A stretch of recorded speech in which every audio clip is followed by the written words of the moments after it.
gente parou aqui no verso 8, vamos continuar no 9. No Apocalipse 7. Depois dessas coisas olhei, e eis aqui uma multidão. Na verdade, ali no grego é uma grande multidão, a qual ninguém podia contar, de todas as nações, tribos, povos, línguas. Estavam diante do trono e perante o Cordeiro, trajando vestes brancas e com palmas nas suas mãos. Então, que grande multidão é essa?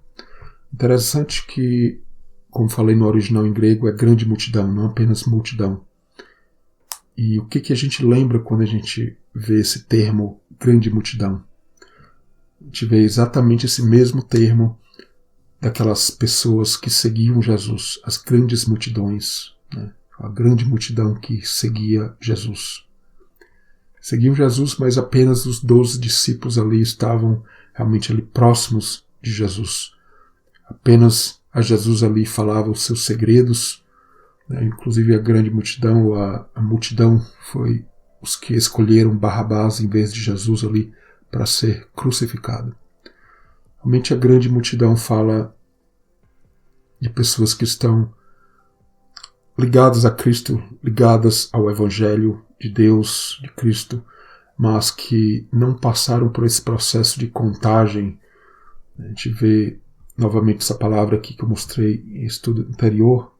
A gente vê essa palavra aqui no hebraico que eu mostrei no estudo anterior, que significa contar, ordenar, visitar, punir também.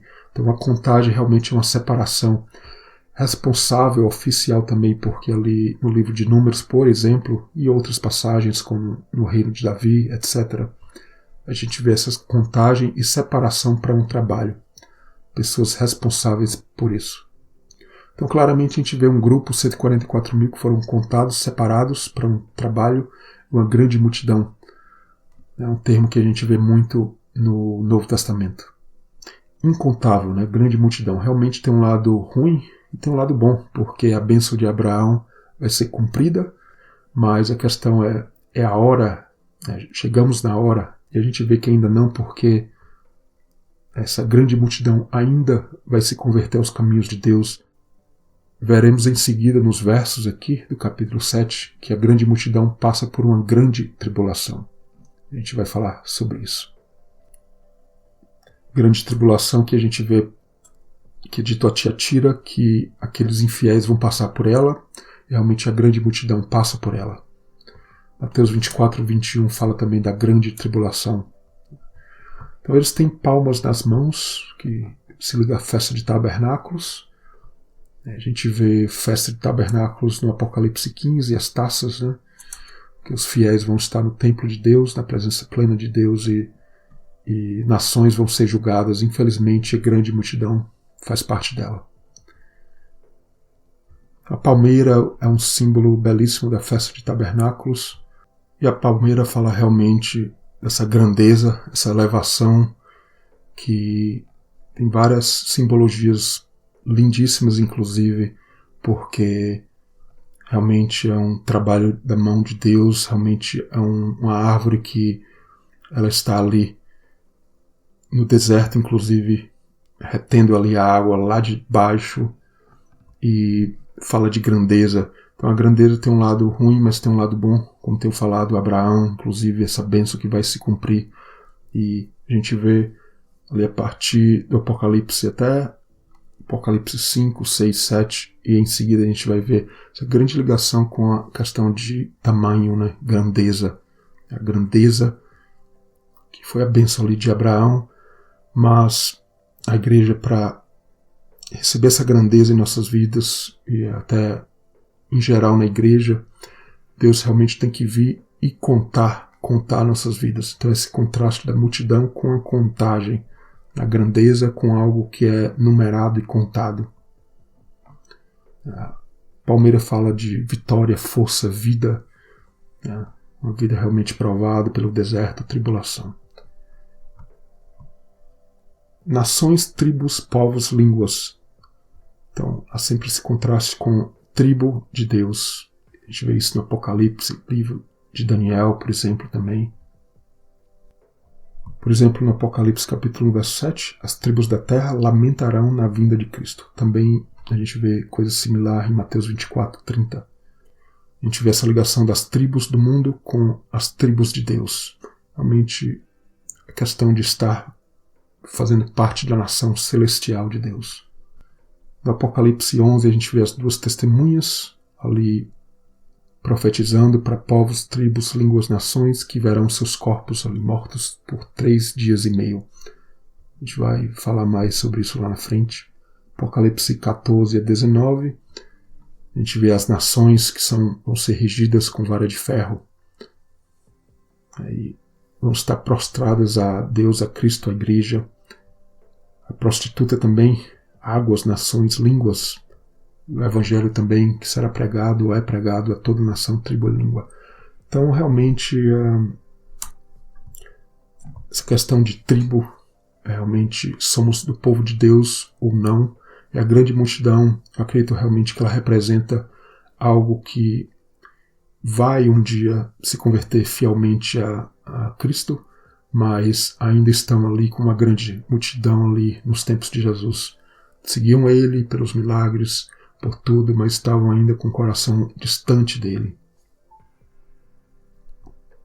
Seguiam Jesus, a grande multidão, mas o coração ainda estava distante dele, mas vai chegar o momento, a bênção de Abraão vai se cumprir, né, e realmente vai ser um povo incontável.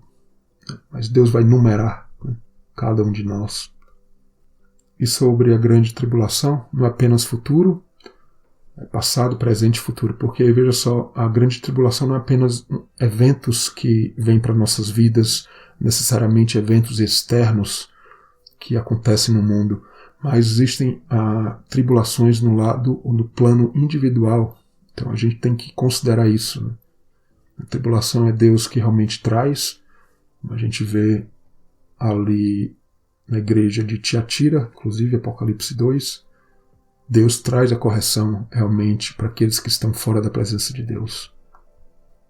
E a gente vê que há uma nítida comparação no Apocalipse, Daniel, no Novo Testamento, Antigo Testamento, dessa tribo ou nação de Deus, né, espiritualmente falando, com as nações que não fazem parte, né, do plano de Deus, que estão longe de Deus.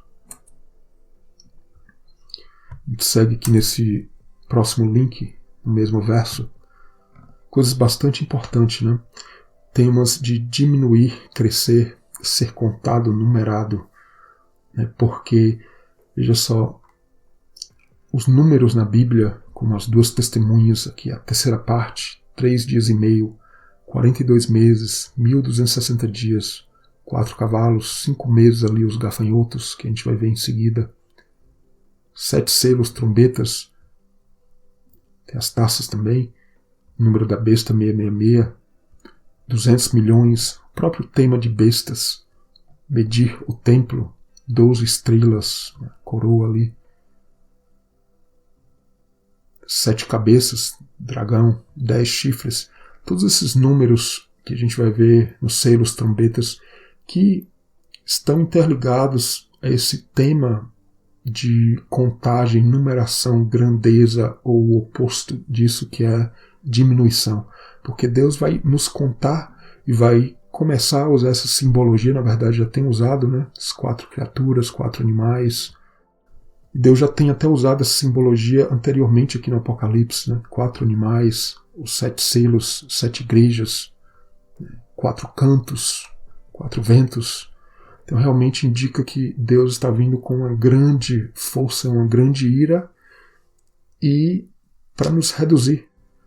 Muitas vezes espiritualmente já estamos até reduzidos e a gente não entende isso e a gente se acha grande demais, né? Então o tema eu diminua e o reino de Deus, né, Cristo cresça em nós. Vou fazer alguns estudos, inclusive um sobre o livro de Mateus todo, sobre esse tema, é bastante interessante. O livro de Ezequiel toca nesse tema também. Por exemplo, Mateus 10, não se vendem 2 passarinhos por um centil. Veja só, quando a gente vê esse número 2 passarinhos, ele tem significado, né? E nesse tema de grandeza ou ser pequeno também, os cabelos da vossa cabeça todos estão contados. Então, veja só, a palavra contado, como eu mostrei no hebraico, ela significa realmente ordenar, trazer uma correção e também separar para um trabalho. Então, realmente, para separar para um trabalho, precisa haver primeiro uma correção de Deus. mais valeis do que muitos passarinhos, né? Todo esse tema de pequeno ou grande. Não vim trazer a paz, mas a espada. Então a espada realmente ela corta no meio, ela divide e ela diminui, né? Esse corte de cabelo que até Ezequiel ali passou, que a gente vai ter a oportunidade de falar isso depois. Então Deus nos leva ao cabeleireiro, né? Remover o extra, para a gente ficar ali perfeito na presença de Deus. A gente vê essa questão do cabelo, né? Contagem, as palavras de Jesus. Aqui nos Salmos, males sem número me têm rodeado, minhas iniquidades são mais numerosas do que os cabelos da minha cabeça. No Salmo 69, os que me odeiam são mais que os cabelos da minha cabeça. A gente vê justamente no livro de Ezequiel a navalha, que é literalmente a mesma palavra para espada, cortando ali o cabelo do profeta, e ele vai mostrar ali que é o que vai acontecer ali com Jerusalém, e é onde ele fala da terça parte. É lindíssimo esse tema porque fala de Deus realmente trazendo a diminuição e o julgamento. O livro de Daniel também, por sinal, fala muito sobre isso, né? Porque é ali que vem os números 3.5, as 70 semanas e vários outros números que a gente pode entender no contexto desse tema de grandeza e diminuir. Divisão, diminuir. É isso que eu falo aqui embaixo. Muito importante esse contexto do que está sendo mostrado. Eu vou mostrar depois com um estudo separado que isso tudo vem da bênção de Abraão lá no Gênesis, passa pelo Êxodo e a saída do Egito e a história de Israel que se aplica ao Apocalipse. Então os números têm muita simbologia. Se a gente literalizar, a gente vai se perder numa terra que não é a terra de Deus, na terra do engano. A gente vai ficar na terra do engano e a gente tem que fazer parte realmente do reino de Deus, realmente entender o lado espiritual de tudo isso aí. No verso 10, clamavam com grande voz. Veja só, sempre essa questão, esse tema de grande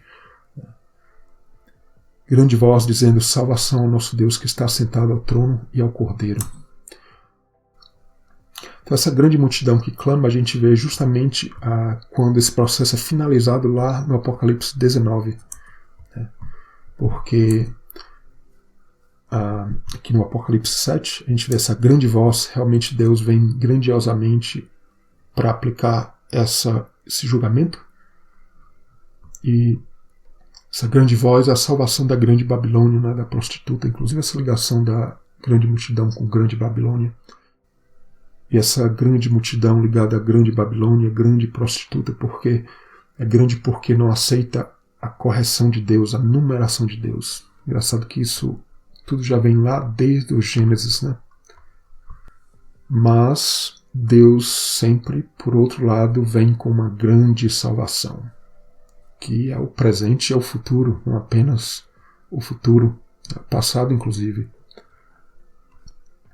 No capítulo 19, essa grande voz é uma grande multidão que fala salvação, glória e honra pertencem a Deus. O poder também liga aqui com o capítulo 7, a grande voz, salvação ao nosso Deus da grande multidão.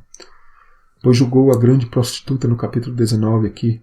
Grande multidão, voz de grandes águas, fortes trovões, eu só sempre grande, forte, que dizia, aleluia, pois já o Senhor Deus poderoso reina. Eu até ajustei algumas palavras aqui de acordo com o grego, né, para mostrar que onde a palavra grande aqui está ligada aqui com essas outras fortes. Até o texto ali meio que se confunde e mistura forte e grande. Já o Senhor Deus Todo-Poderoso reina. Então nas taças principalmente a gente vê que a grande Babilônia, a grande multidão, a grande prostituta são julgadas. Como falei antes, algumas pessoas juntam e ligam a grande multidão com 144 mil. Não tenho grandes problemas com isso, mas eu vejo que a grande multidão, eu uso muito a concordância, e esse termo grande multidão realmente se liga a Jesus, e no Apocalipse há outras coisas como a grande Babilônia, e as taças realmente é onde vem essa correção, essa contagem para esse povo que não aceitou as trombetas, que são mais as trombetas mais um aviso, né, com muita correção, é verdade, mas os que vão ficando, né, dessa correção, eu digo durante as épocas, não apenas no futuro, vão passar por uma correção maior, né, mais severa, grandiosa. Projeto de salvação completado ao final do livro do Apocalipse. E no verso 11, todos os anjos estavam ao redor do trono e dos anciãos, dos 4 animais, né? Essas numerações, né? 4 em relação a uma coisa grande. O trono, né? Que fala de reino, uma coisa grandiosa também. Prostraram-se diante do trono sobre seus rostos e adoraram a Deus. Não coloquei nenhum link aqui. E no verso 12, dizendo amém.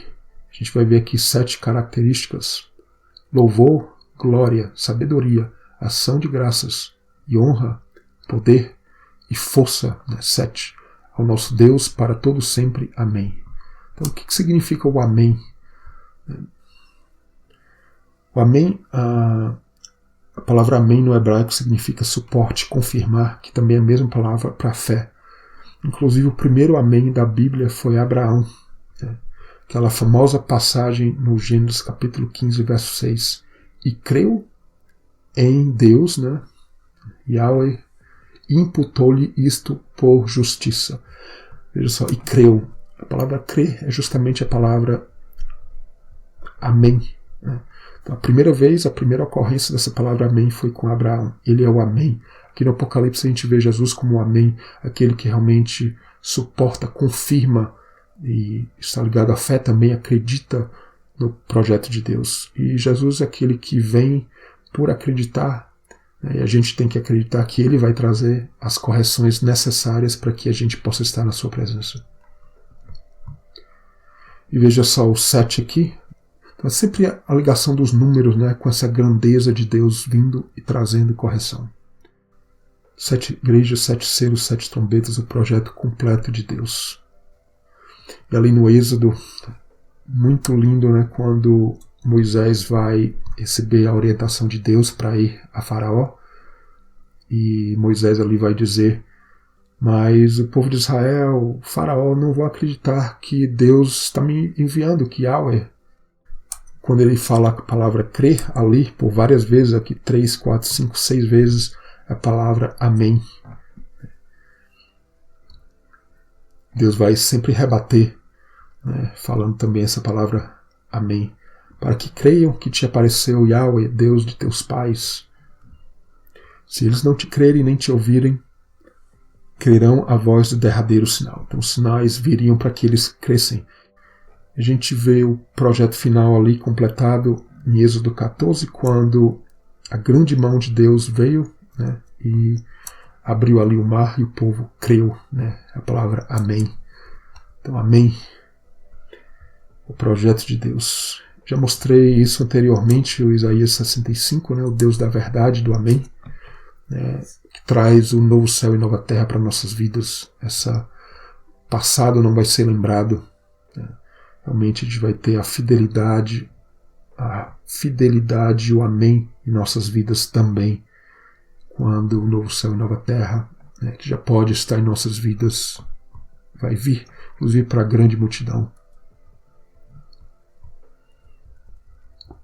Verso 13, um dos anciãos me falou, dizendo: estes que estão vestidos de vestes brancas, quem são, de onde vieram? Essa grande multidão.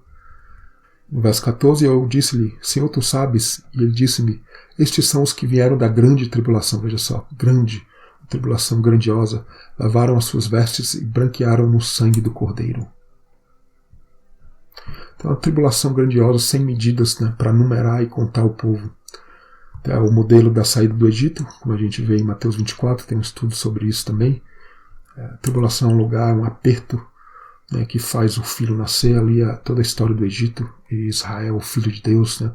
Essa raiz aqui, tsar, que significa inimigo, tribulação, adversário, né, a raiz da palavra Egito, né? É o inimigo ali prensado sobre as águas, a água ali, a letra Mem, aqui do lado direito, e Mar, aqui do lado esquerdo. Né? Tribulação que acaba finalmente quando o mar se abre e os inimigos ali de Deus são ali destruídos ali nas profundezas do mar. Então, isso tudo gera o Israel primogênito ali, o nascimento, tudo tema de nascimento de um filho ali. E os sinais, tudo a escuridão, todas as pragas e a morte de Cristo também, o primogênito. Muitos estudos que eu tenho falado muito e vou continuar a falar sobre esse tema muito importante. Dores de parto, né? A tribulação, fala essa raiz também aqui, até a mesma palavra tribulação é dor de parto também, é angústia. Isso tudo para nos levar a nos despirmos da nossa própria glória, né, da nossa própria luz, para que a luz de Deus brilhe em nossas vidas. É o novo céu e nova terra vindo para nós. E a grande tribulação é mostrada para aqueles que, como em Tiatira, adulteram com Jezebel, onde vai vir a grande tribulação. Então veja só, a grande tribulação, como tenho falado, muitas vezes ela vem individualmente. Eu certamente passei por tribulações, não sei se foi grande ou se foi pequena, para mim foi grandiosa, imensa, minha conversão, por vários passos, inclusive continuo nela, nesses passos estão ligados a grandes tribulações, inclusive em minha vida, e não necessariamente a gente vai esperar algo externos que acredito que vai acontecer, já tem acontecido cada vez mais, mas a gente tem que pensar a tribulação individual também. Em Tiatira eles vão receber, né, cada um segundo as vossas obras, aqueles que estão longe de Deus, que adulteram com Jezebel, tudo simbólico aqui, né, se aplica aos nossos dias também. E a gente vê cumprimento disso, por exemplo, no Apocalipse 16. Derramaram o sangue dos profetas, dos santos, vão beber do cálice, né, da ira de Deus, porque são merecedores, né? Realmente a lei de Deus, né, o olho por olho sendo aplicada, a gente vai ver isso depois. Então, para o nascimento desse primogênito, realmente tribulação é necessária. Essa, infelizmente, mas é essa a palavra de Deus, é essa a realidade que a gente vê. Né? Isso traz o julgamento para nossas vidas e a correção. Então Israel é o primogênito, é um símbolo dos 144 mil também que vão ter o nome de Deus ali no Apocalipse 14. A gente vê, eles passaram por essa correção todinha, essa numeração dos selos e trombetas, veja só os números todos ali, Apocalipse 5, 6, 7, 8, 9, 10, 11, 12, 13, e chega Apocalipse 14, redenção final, mas não para todos, é claro, as taças traz correção para muitos outros ainda. E no verso 15, por isso estão diante do trono de Deus, servem dia e de noite no seu templo, aquele que está sentado sobre o trono os cobrirá com a sua sombra. Nunca mais terão fome, veja só, 4 coisas, fome, sede, sol, calma e o calor ali que não vai afetar. A fome não vai mais afetar, nem a sede, nem o sol, nem o calor. Nada cairá sobre eles, nada dessas 4 coisas. Fome, sede, sol, calor. Então 4 sempre ligado ao muito, essa contagem também, essa grande julgamento de Deus sobre nossas vidas. Então as taças a partir ali do Apocalipse 15 e 16, a gente vê que é uma grande tribulação, mas as trombetas a gente vê a tribulação grandiosa também. São avisos as trombetas, mas grandes julgamentos também. A gente vai ver nas taças no Apocalipse 16, né? O 4º anjo derramando a sua taça sobre o sol. Foi-lhe permitido que abrasasse os homens com fogo. Veja só, o sol ali, dessa passagem, desse verso aqui no Apocalipse 7. E no verso 9, Apocalipse 16, os homens foram abrasados com grandes calores. Veja só, calor também ali presente nas taças. O sol não te molestará de dia nem a lua de noite, né? O Salmo 121, 6. Né? Então esse calor, esse sol, né? Que fala realmente o dia e a noite, que não molesta o crente. Realmente é o crente de dia e de noite na presença de Deus, onde realmente não é a escuridão da noite, nem o calor do dia que vai afetar, porque a gente está o quê? Ali como povo no deserto, ali a nuvem protegendo, o fogo, né, coluna de fogo. Estamos protegidos do calor e realmente também da noite. estamos protegidos do frio da noite, do calor do dia. Veja só, muito simbolismo na Bíblia. Então, a natureza e o céu atingidos nas trombetas e taças, tenho falado e vou continuar falando muito sobre isso, novo céu, nova terra. Vamos estar realmente na presença plena de Deus, mas para isso, correção, grandes correções. Interessante, o sol e a lua não molestam a gente, proteção dia e noite, no Apocalipse 7, no verso 15, a gente vê servem dia e noite no templo de Deus. Realmente essa proteção no dia e na noite. E aqui no último verso, no verso 17, porque o cordeiro que está no meio do trono os apacentará, servirá de guia para as fontes das águas da vida, Deus limpará de seus olhos toda a lágrima. O cumprimento que a gente vê no final do Apocalipse, mas que a gente já começa a vivenciar isso já desde agora, porque é novo céu e nova terra para nossas vidas, o olho que é uma fonte de água da vida, o olho d'água, veja só, o olho que também fala de cor, Tem outros estudos que têm falado sobre isso, a palavra cor no hebraico ali bíblico, se usa muito a palavra olho, realmente os olhos, esse discernimento, as cores de Deus trazendo o julgamento sobre o seu povo. Então existe essa questão das fontes das águas, estaremos nas fontes das águas porque fala também de olhos limpos, das lágrimas de Deus, porque vamos ver ali Deus realmente vivenciado, nítido, as cores que já tem que passar por nossas vidas, Deus realmente ao vivo em cores, vamos dizer assim, porque a gente vai ver o projeto pleno de Deus, já vemos desde agora e vamos ver ali face a face. Apocalipse 21, limpará de seus olhos toda a lágrima, veja só o cumprimento que já se mostra aqui no Apocalipse 7. Não haverá mais morte, nem pranto, nem clamor, nem dor, as primeiras coisas são passadas. Apocalipse 22 também, o rio puro da água da vida, as fontes das águas. Os olhos também, fala de olhos vendo realmente a Cristo face a face. Claro como cristal que procedia do trono de Deus e do Cordeiro. Uma vida sem pecado, sem mancha, a nuvem do engano que não cobre mais o crente, a gente vai ver em seguida essa questão de nuvem, fumaça, ali o abismo. Isso é o capítulo 7, então mais importante aqui do capítulo 7, essa questão de contagem, que a gente vai continuar a ver nos capítulos seguintes. E a gente continua falando sobre esses temas no Apocalipse.